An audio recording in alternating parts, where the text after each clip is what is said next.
안녕하세요. 낮에는 초등교사, 밤에는 글을 쓰는 브런치 스토리 밤작가 초아의 에세이 듣다입니다. 여러분은 혹시 아끼던 물건을 잃어버린 적이 있으신가요? 저는 올해 16년 차 초등교사인데요. 오늘은 저의 첫 발령지 정선에서 몽블랑 펜을 잃어버렸던 이야기를 들려드릴게요. 행복한 학교 만들기의 진심인 평범한 초등교사의 특별한 이야기 속으로 여러분을 초대합니다. 에세이 듣다. 도난 사건 발생. 오늘은 즐거운 현장 체험 학습 날이다. 아이들의 표정에서 한껏 기대에 부푼 마음이 느껴진다. 1년 중 가장 신나는 날이리라. 그런데 아침부터 사건이 터졌다. 선생님, 저 지갑에 있던 5,000원이 사라졌어요. 우리 반 여학생이 분명 지갑에 5,000원을 넣어왔는데 감쪽같이 사라졌단다. 지갑을 꺼낸 적도 없다고 한다. 누가 훔쳐간 것 같다고 한다. 하필 오늘같이 즐거운 날, 하루쯤은 조용히 지나가면 어디가 덧날까? 5학년 아이들 16명과 함께하는 일상은 바람잘 날이 없구나. 학급 운영은 망망대해를 1년 동안 항해하는 배와 같다. 교사는 키를 잡은 선장이고 학생들은 배에 올라탄 선원이다. 선장이 선원을 선택할 수도 없고 선원이 선장을 선택한 것도 아니다. 그러나 한 배에 올라탄 이상 1년이라는 짧지 않은 시간 거친 파도와 싸우며 시시각각 어떠한 일이 닥쳐올지 모르는 불안정한 상황 속에서 매 순간 최선의 선택을 해야 한다. 그 결과에 따르는 책임 또한 선장의 몫이기에 한시도 긴장을 늦출 수 없다. 학급에서 물건이나 돈이 사라지는 일은 왕왕 있는 일이다. 친구의 물건이 탐나서 몰래 가져가거나 간혹 돈을 훔치는 일도 벌어진다. 지금은 학교 곳곳에 CCTV가 자리 잡고 있어서 아이들 간의 학교 폭력 사안이나 도난 사건 또는 사소한 몸싸움 등이 있을 때 대부분의 장소는 CCTV에 잡힌다. 올해 내가 맡은 업무 중 하나가 학교 폭력이기에 얼마 전 학부모님의 요청으로 행정실에 있는 CCTV를 확인한 일이 있었다. 그러나 학교에 제도적으로 CCTV를 설치한 것은 생각보다 그리 오래되지 않았다. 그 당시 학교에는 CCTV가 없었다.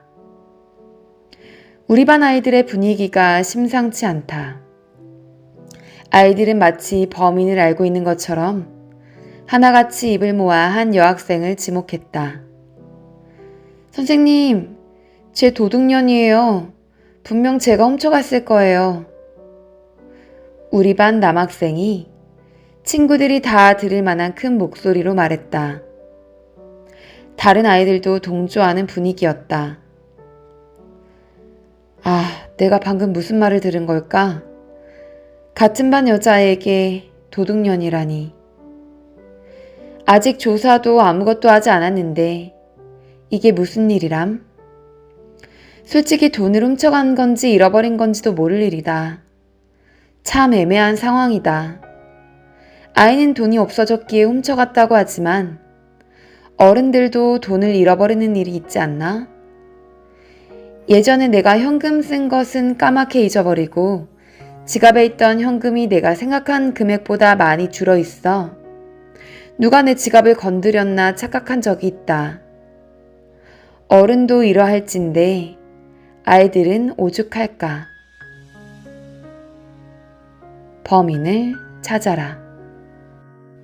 일단 돈을 훔치고 말고를 떠나서 부적절한 단어를 사용한 남자아이에게 주의를 주었다. CCTV가 없으니 이런 경우 목격자를 찾거나 그마저 없으면 자백하도록 하는 방법 외에는 뾰족한 수가 없다. 단순히 분실했을 수도 있지만 도난 사건의 가능성을 열어두고 그 당시 최선이라고 생각했던 고전적인 방법을 써보았다. 다 눈 감고 엎드립니다. 오늘 아침에 우리 반 여학생 지갑에 있던 5,000원이 없어졌어요. 잃어버린 걸 수도 있지만 혹시나 우리 반에 가져간 친구나 본 친구가 있으면 선생님이 볼 수 있게 살짝 손을 들어주세요. 일은 절대 비밀로 하고 혼내지도 않을 테니 조용히 손 들어주세요. 교실에 정막이 흐른다. 이런 상황에서 꼭 궁금함을 참지 못하고 실눈을 뜨고 몰래 주변을 살피는 아이들이 꼭 한둘은 있다. 그 아이들에게 다시 한번 눈을 꼭 감고 엎드리라고 말한다. 몇십 초가 지났을까? 아무도 손을 들지 않는다. 이대로 가다가는 버스를 놓치겠다. 한 명씩 불러 유도신문을 할 수도 없는 노릇이다. 참 답답한 상황이다. 버스 타러 갈 시간이 다 되어 일단 출발하기로 했다. 충격적인 이야기. 점심을 먹으면서 선생님들께 조언을 구했다. 오늘 돈을 잃어버린 아이가 있는데 분실인지 도난인지 알 방법이 없어 이럴 경우 어떻게 해야 하는지 물었다. 이 학교에 가장 오래 근무하신 선생님으로부터 들은 이야기는 다소 충격적이었다. 아침에 남학생이 도둑년이라고 지목했던 아이의 이름이 도마 위에 올랐다. 우리 반 A는 그 동네에서 도벽이 심한 아이로 2학년 때부터 유명했단다. 보통의 어린아이들이 단순히 친구의 물건이 탐나서 학용품 등에 손을 대는 수준이 아니라고 했다. 선생님들이 모아둔 회비 봉투를 통째로 가져가는가 하면 심지어 교회 헌금에도 손을 대어 온 동네에 소문이 자자하다는 이야기를 들었다. A의 전력은 내 예상을 훨씬 뛰어넘었다. 우리 학교는 6학급이니 1학년부터 6학년까지 6년 동안 계속 같은 반이다. 학교 친구들은 서로 가까운 이웃사촌이나 다름없으며 동네의 사람 자체가 적어 다 알고 지낸다고 생각해도 무방하다. 이 작은 시골 마을에서 교회 헌금까지 손을 댔으니 주의를 주었던 남학생이 도둑년이라고 한 말은 안타깝게도 근거 있는 말이었다. 목격자가 나타나다. 다음날 나는 평소보다 일찍 출근했다. 평소 A와 친하게 지내던 여학생 B도 오늘따라 일찍 등교했다. B는 나에게 뭔가 할 말이 있는 듯한 눈치다. 나의 예상은 적중했다. 선생님, 저 할 말이 있는데요. 응, 무슨 일이니? 저 사실 어제 A가 지갑에서 5,000원 꺼내는 거 봤어요. 그랬구나. 왜 어제 얘기 안 했어? 친구를 고자질하는 것 같아서 얘기 못했어요, 선생님. 아, 그랬구나. 이건 고자질하는 게 아니니까 괜찮아. 오히려 친구의 잘못된 행동을 그냥 보고만 있는 게 더 나쁜 거란다. 선생님이 비밀로 할 테니까 걱정 말고. 네, 감사합니다, 선생님. 점심시간에 A를 빈 교실로 불러 차분히 물었다. A야, 물어볼 게 있어서 불렀어. 혹시 어제 친구 지갑에 손 댔니? 아니요. 돈을 가져갔다고 해도 혼내진 않을 거야. 선생님은 A가 솔직하게 얘기해 주었으면 좋겠어. 저 아닌데요? 사실 A가 친구 지갑에서 돈을 꺼내는 걸 본 친구가 있어. 네? 누가요? 그건 말할 수 없으니 솔직하게만 얘기해 주렴. 제가 가져갔어요. A는 고모가 용돈을 주지 않아서 그랬다고 했다. 굵은 눈물이 뺨을 타고 흐르고 있었다. A는 어려서부터 부모님이 안 계셨다.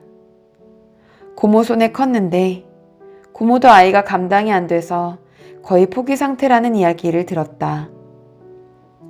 하염없이 서럽게 우는 아이를 보니 마음 한구석이 저려온다.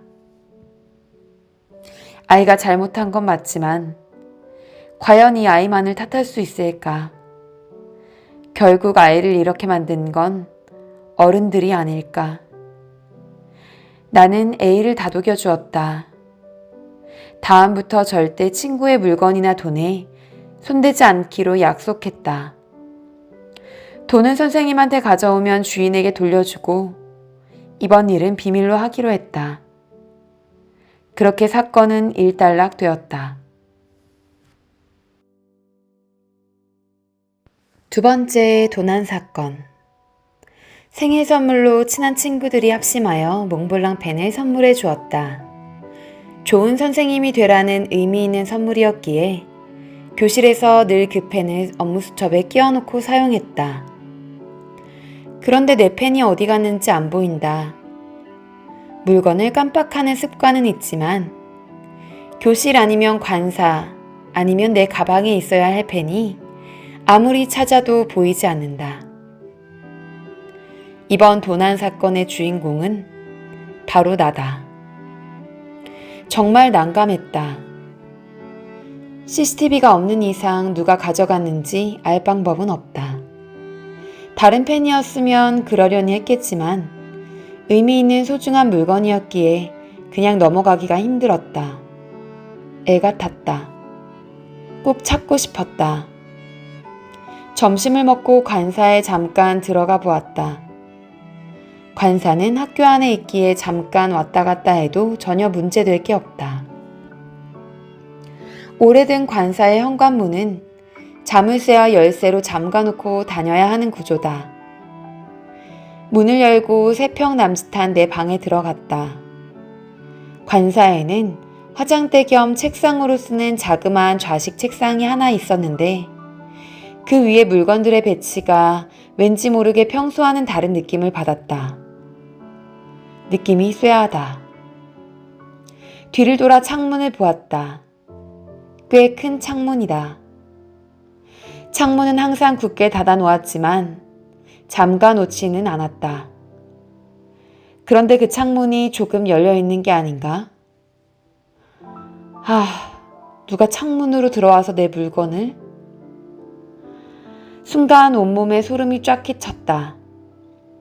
정말 환장할 노릇이었다. 내 관사는 1층이고 창문의 크기를 보니 어른은 무리지만 초등학생 몸집이라면 마음만 먹으면 충분히 드나들 수 있겠다는 생각이 들었다. 내 머릿속에 A가 스쳐 지나간다. 교실로 돌아간 나는 아이들에게 물었다. 얘들아, 선생님이 아끼던 펜 너희도 알지? 선물 받은 거라고 지난번에 얘기했던 그 펜이 없어졌어. 혹시 본 사람 있니?